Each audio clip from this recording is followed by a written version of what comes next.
Assalamualaikum warahmatullahi taala wabarakatuh dan salam sejahtera. Pertama, saya mengucapkan ribuan terima kasih kepada Badan Pimpinan Bersatu Negeri Selangor kerana sudi untuk menjemput saya untuk menyampaikan ucapan. Ya, hari ini saya ingatkan saya tak ada kena bagi ucapan, pun kena bagi ucapan juga.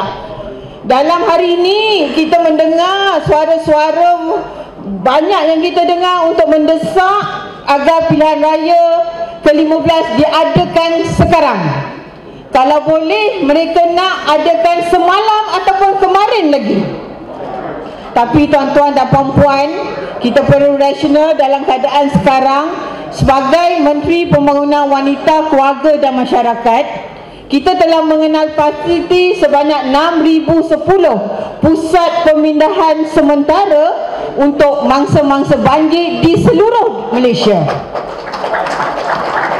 Jika diadakan pilihan raya sekarang, di waktu kita ramalkan banjir akan berlaku. Sekarang ni tadi saya daripada Putrajaya, pagi tadi hujan lebat. Pagi tadi pun saya di Sepang pun hujan dah turun. Kita bayangkan ya, pusat pemindahan sementara itu sebanyak 6,010 yang terdiri daripada sekolah-sekolah, balaraya-balaraya, dewan-dewan. Dan pada masa yang sama juga, sekolah-sekolah ini juga dijadikan sebagai pusat pembuangan undi, pusat daerah undi, nak buang undi di sekolah-sekolah juga. Jadi yang mana satu ni? Nak jadikan pusat pemindahan sementara untuk mangsa banjir atau jadikan tempat untuk kita membuang undi? Sila komen. Tangguh banjir. Oh, saya lupa hari ni viral banjir ditangguhkan kerana dan nak memberi laluan kepada pilihan raya. Jadi kita ni, kita nak fikirkan masalah rakyat ataupun kita nak mengadakan pilihan raya waktu sekarang. Bukan kita takut. Kita tak takut pun Dato' Sri Azmin. Kita dah bersedia nak pilihan raya. Semangat kita berkobar-kobar untuk mengadakan pilihan raya, kita tak takut. Tapi dalam masa yang sama, masalah rakyat ni yang perlu kita utamakan. Bayangkan 6,010 pusat pemindahan sementara, tak termasuk lagi baru-baru ini surat daripada Tan Sri KSN yang mengatakan sekolah-sekolah berasrama penuh juga akan dijadikan sebagai pusat pemindahan sementara. Dan saya jangkakan lebih daripada 10,000 pusat pemindahan sementara yang akan diwakilkan untuk mangsa-mangsa banjir. Jadi bukan kerana kita takut, tapi kerana kita memikirkan masalah rakyat ini adalah lebih penting lagi untuk kita melakukan pada waktu sekarang. Nak buat pilihan raya, buatlah. Kita pun dah sedia hari ini. Kita akan mengadakan perasmian secara serentak bersatu bahagian bahagian di seluruh negeri Selangor dan juga pelancaran jentera. Bagi pihak Wanita Perikatan Nasional, bagi pihak Wanita Perikatan Nasional Negeri Selangor juga, kami bersama-sama dengan Dewan Muslimat PAS sentiasa berganding bahu. Semalam pun hari Jumaat kita turun bersama-sama atas nama Wanita Perikatan Nasional turun ke Kelang menyampaikan bantuan-bantuan kepada mangsa banjir. Yang hal-hal lain itu saya serah kepada pucuk pimpinan. Tapi kami wanita tak boleh nak tunggu. Yang penting kita nak bersama-sama untuk menyantuni rakyat. Kerana kami tahu di negeri Selangor ini kita ada lebih daripada 3 juta pengundi Selangor. Ni jumlah ini meningkat lebih daripada 40% jika kita bandingkan pada PRU yang ke-14. Ada ramai, walaupun kita kata mungkinlah mereka tu ramai, UMNO ramai, ahlinya dan sebagainya, mungkin kita tak seramai mereka. Tetapi ingatlah, data ni dia tak tipu. Jumlah pengundi yang di Selangor ni, kalau kita nak dibandingkan campur jumlah ahli UMNO, jumlah ahli PAS, ahli Bersatu, ahli Gerakan, ahli MIC, MCA, saya kira jauh bezanya dengan jumlah pengundi di Selangor. Maksudnya ada ramai lagi ahli pengundi-pengundi ini bukan menjadi ahli parti mana-mana. Jadi kepada siapa yang mereka nak mengundi? Ya, jadi kita harap dengan adanya pelancaran jentera hari ini, semangat dah semakin berkobar. Kita tingkatkan lagi supaya pada pilihan raya yang ke-15 ini kita akan beroleh kemenangan. Walaupun kita rasa kita tak ramai, Dato' Sri, nak dibandingkan adalah parti yang dada kononnya jumlah mereka berjuta-juta. Tapi saya yakin kalau kita mengukuhkan perpaduan di antara kita, kita akan beroleh kemenangan. Kita ingat lagi, saya Kalau ini saya selalu teringat kisah peperangan Perang Badar. Perang Badar yang berlaku ketika itu, tentera Islam hanyalah 313 orang. Jika nak dibandingkan dengan tentera daripada kafir, beribu, 1000 orang, dengan kelengkapan tak cukup, dengan berbagai lagi, tapi dengan niat kita nak bersatu, kita nak bersatu perjuangan yang penting ya, yang kita tahu, kita fokus, kita tahu matlamat perjuangan kita, akhirnya mendapat kejayaan. Saya ni samalah juga dengan Datuk Sri Azmin, saya boleh cerita, saya dulu berada dalam 3 kerajaan. Pakatan Harapan, Perikatan Nasional, sekarang pun Perikatan Nasional, sebab kita pun majoriti daripada kerajaan yang ada sekarang ni menteri-menteri kabinet. Kita ada 3 Perdana Menteri. Kalaulah ketika bawah Pakatan Harapan, saya ahli kabinet, kita tengok, kita lihat dalam mesyuarat kabinet ya, pelbagai isu yang dilontarkan itu kadang-kadang sampai tak masuk akal. Sebagai contoh, saya ingat lagi isu dasar tulisan Jawi, bukan kita suruh masuk Islam pun kepada yang bukan beragama Islam, tidak. Kisah kita nak dasar tulisan Jawi dekat buku 3 muka surat itu pun dibincangkan bukan sekali pakcik, 2-3 kali. 2-3 kali itu bukan 3 kali dalam satu mesyuarat, 3 kali mesyuarat kabinet dibincangkan. Macam-macam isu yang kita bincang yang tak dapat kata persetujuan dan sebagainya. Dan apabila kita membuat satu keputusan, bila kita bersatu ni keluar daripada Pakatan Harapan, kita bukan pengkhianat, kita penyelamat.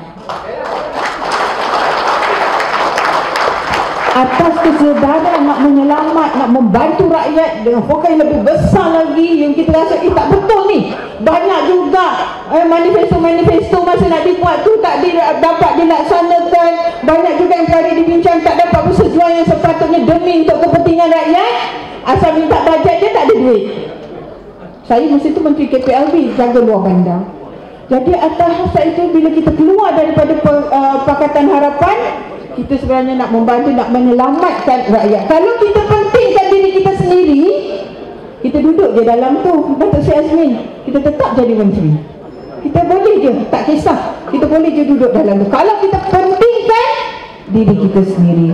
Dan kita tahu sewaktu Tan Sri Haji Muhyiddin Yassin mengambil alih kerajaan ketika itu, ini bukan cerita dongeng, boleh tahu, boleh google. Berapa hari lepas angkat sumpah jadi Perdana Menteri, berapa hari lepas angkat sumpah sebagai Menteri, PKP dikuatkuasakan. Tak ada orang fikir bagaimana keadaan begitu. Dalam suasana tak ada orang tahu coronavirus ni apa. Semua orang takut. Ketika itu saya ingat lagi, pantang semua orang pandang macam kita dah buat satu dosa besar. Bayangkan dalam dewan tiba-tiba kita terbatuk, orang pandang kita macam kita dah buat salah. Takut sangat, nak batuk pun takut, nak terbersin apatah lagi ketika itu. Takutnya ya, sebabkan virus COVID-19 ini. Dalam nak mentadbir kerajaan, memikirkan keselamatan rakyat, kesejahteraan rakyat, kita bagi bantuan baku makanan ketika orang ramai duduk di dalam rumah. Jentera-jentera parti bersatu pas, gerakan turun bawah memberikan bantuan. Kita tak takut pun hilang nyawa ke tidak. Kita serah nyawa hidup mati ni kuasa Allah SWT. Kita terus turun bawah menyampaikan bantuan-bantuan kepada rakyat. Mereka yang tak punya Datuk Sri Azmin banyak membantu. Ya, program-program untuk membantu syarikat-syarikat supaya tak tutup, supaya pekerja-pekerja bukan syarikat tak tutup, pekerja dapat kerja tak diberhentikan. Itu dia tak tulis tu dalam apa tu slip gaji 1,200 bantuan daripada kerajaan, dia tak tulis sebab dia ingatkan duit daripada syarikat. Itu semua kita nak memikirkan supaya jangan ramai yang tak ada pekerjaan dan sebagainya. Banyak bantuan-bantuan yang kita telah bukan umumkan tapi telah pun dilaksanakan. Akhirnya persetujuan ketika itu dicapai Ya, ketika itu sokongan kepada Perdana Menteri kata sampai PRU je, lepas tu kita kira lain pun kita terima juga, hati terbuka. Baik sangat Tan Sri saya ni, abah kita baik. Tak apalah, lepas tu tengah-tengah dalam nak merancang pemulihan, tuan-tuan, yang kita dapat vaksin semua ni dirancang masa zaman Tan Sri Haji Muhyiddin Yassin. Kalau kita tak dapat vaksin hari ni, kita pun tak duduk rapat-rapat sebelah ni. Ya. Dan kita tahu bila keadaan begini berlaku, sokongan yang ditarik daripada pemimpin UMNO. Pun begitu, bila dah jatuh Tan Sri Muhyiddin Yassin tak dapat sokongan penuh sebagai Perdana Menteri, Tan Sri pun melepaskan jawatan. Kita angkat seorang daripada parti UMNO Barisan Nasional. Saya tanya Tan Sri, tak apa ke kita nak sokong ni mereka yang tikam Tan Sri depan belakang ni nak lantik sebagai Perdana Menteri? Dia kata tak apa Rina, kita beri sokongan. Yang penting ni masalah rakyat yang perlu kita selesaikan.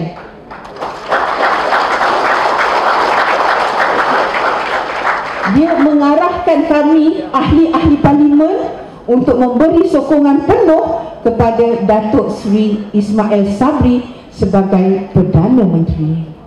Kita pun datang menghadap Yang di-Pertuan Agong, tanya siapa Perdana Menteri kita nak. Kita pun tulis Datuk Seri Ismail Sabri daripada Bera.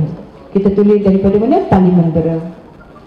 Ini proses-prosesnya. Dan sekarang apabila kasus kita ni terbuka, kita ni dah bincang lama, kita ni berlapang dada, kita ni dijemput untuk masuk MN, kita terima tapi tak dipanggil. Kita ni nak bersama-sama sebenarnya. Kalau itulah agenda sebenarnya, ya, itulah juga yang kami perjuangkan selama ini. Kita berlapang dada, kita nak bersama-sama kerana kita tahu pilihan raya kali ini yang ke-15 ini bukan sebarang pilihan raya. Dia akan lebih unik dan lebih mencabar lagi. Namun saya berharap atas perpaduan yang ada di kalangan kita, yang ada di dalam Dewan maupun yang di luar Dewan, kita terus perkukuhkan, kita semat dalam diri kita bahawa kita akan berjuang habis-habisan dalam PRU yang ke-15 ini. Saya ucapkan terima kasih kepada Datuk Rashid, ya, yang banyak membantu, yang banyak membagi idea, pandangan dan sebagainya. Saya nak ucapkan terima kasih kepada Datuk Dr. Ahmad Yunus, ya, kepada gerakan yang ada bersama ini, agar ukhuwah yang terjalin pada hari ini dapat kita panjangkan dan kita kuatkan lagi perpaduan di antara kita. InsyaAllah kejayaan akan menjadi milik kita, insyaAllah. Sekian, wabillahi taufiq wal hidayah. Assalamualaikum warahmatullahi wabarakatuh.